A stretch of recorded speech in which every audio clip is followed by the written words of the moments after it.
Hi everyone. So today we are going to discuss some common debate phrases which we can use in a competition or contest. Along with it, we can use these phrases in any group setting or group discussion where one has to put out their points in front of the audience. Now, why are these phrases really important? Of course, we can talk about our opinion or give our view to the listener in a straightforward manner as well. But when we use a phrase in the initial phase of the sentence or we use it in the middle of the sentence, it creates much more impact rather than a plain simple sentence. So, to grab the attention of the listener, to make your point more impactful, we should use these common phrases. So, first of all, let's understand that what is a debate. So, a debate is an organized argument. So, a very important point. It's an organized argument or contest of ideas in which the participants discuss a topic from two opposing sides. Now, it's not in any haphazard manner or zigzag manner that any speaker can talk about their point. No, it's an organized argument where each of the teams get their respected time. Each speaker gets their respected time to give their views on any particular topic. Those who agree with the statement or idea are the pro side. Those who will not agree with the statement or idea are the con side. So the pro side and con side is also known as for and against the topic. Sometimes it is also regarded as the positive team and the negative team. Or if it's a debate happening in a particular organization, then the different groups can have any particular name as well. So each side will show in an organized and clever way why they believe to have the right answers. So the method should be organized and we should not rush through our points. We should be clever enough to notice the points of the other team as well and contradict their points as well. They will use examples and evidence to support their ideas while working towards a conclusion. So, a debate can never be pre planned because sometimes you have to improvise on the spot to make a much more clever approach. You have to be attentive and actively hear the response of the other team and work towards a conclusion. So, the conclusion is not predetermined, you work towards it. Let's understand some common phrases which we can use in a debate or even in a competition where you are describing your opinion on a particular topic. So, the first phrase is used when you are welcoming the audience. So, there it's a very decent and polite comment which you can make. Ladies and gentlemen, welcome to this debate. And most of the times, the host of the competition is using this phrase.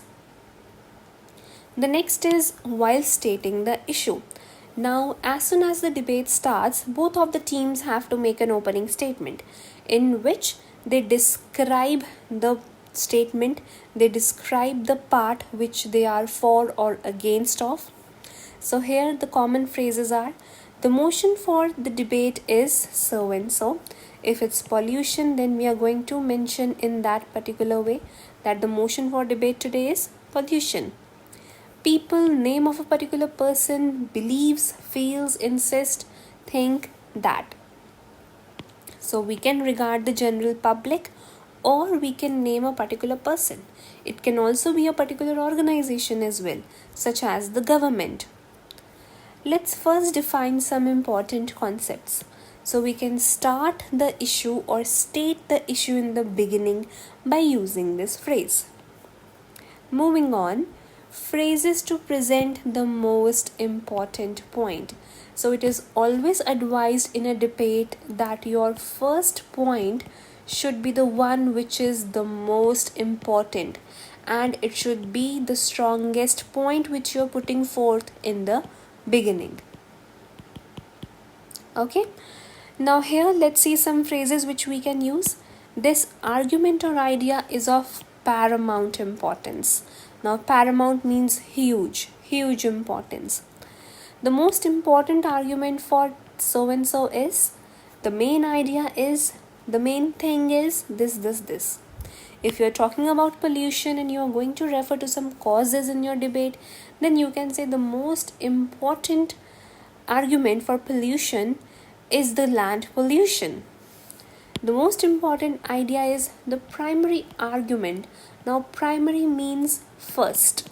That the first argument that you're putting forth is this. Most importantly, I want to mention that so and so. 2-3 important arguments to support my view. So you can follow a chronological order and mention all your points one by one. Next is conceding an argument. The reason why I said that a debate is an ongoing process, because you have to improvise on the spot. Now, the best way to cause a rebuttal or to create a rebuttal is agree with the other team, but give a contradicting point that proves your argument or your agenda more powerful than theirs. Now, how to agree and then disagree? So we have to lay out a phrase in the beginning that we agree with your point to some extent. That although what you said is true, but this is also there.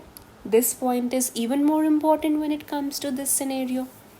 So it's true, or it's obvious, it's evident that this. Now here you have to mention the point laid out by the opposite team, because you are agreeing to it, but to some extent.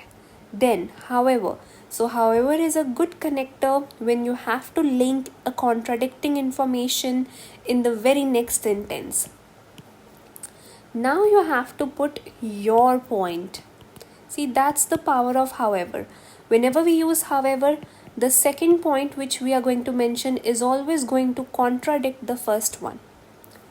While you might say that, it's important to remember that this situation is also there. I agree with you that so and so cause can be important. On the other hand, here you can also use on the contrary, in contrast, okay, in comparison.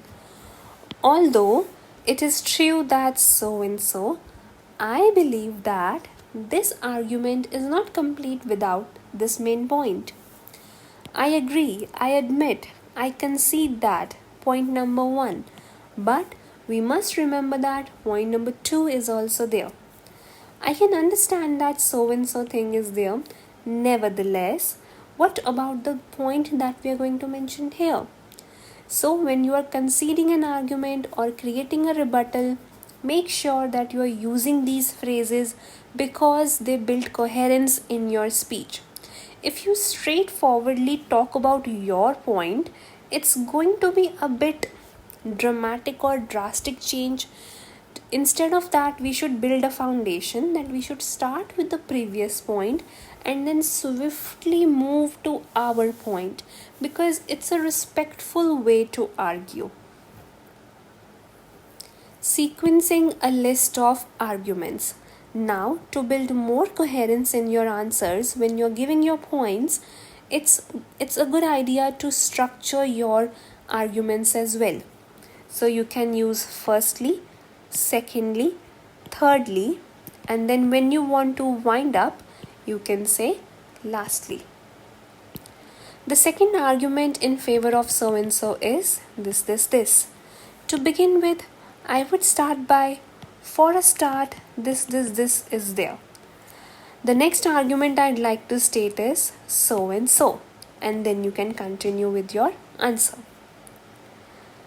Adding an argument to strengthen your point. Now, originally you are adding points and you're mentioning firstly, secondly, and thirdly, but when you want to add any other point, let's say on the spot you got a clever way to give an example or to give a statistical figure of something, then you can add the argument using a connector. You can say, you also have to consider point number 3. Furthermore, moreover, you can also say in addition. What is more, I might also add that, not only that, but also so and so.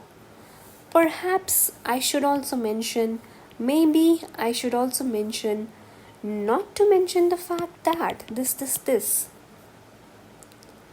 Lastly, let's understand some concluding phrases which we can use in the time of debate. Let me recapitulate my point.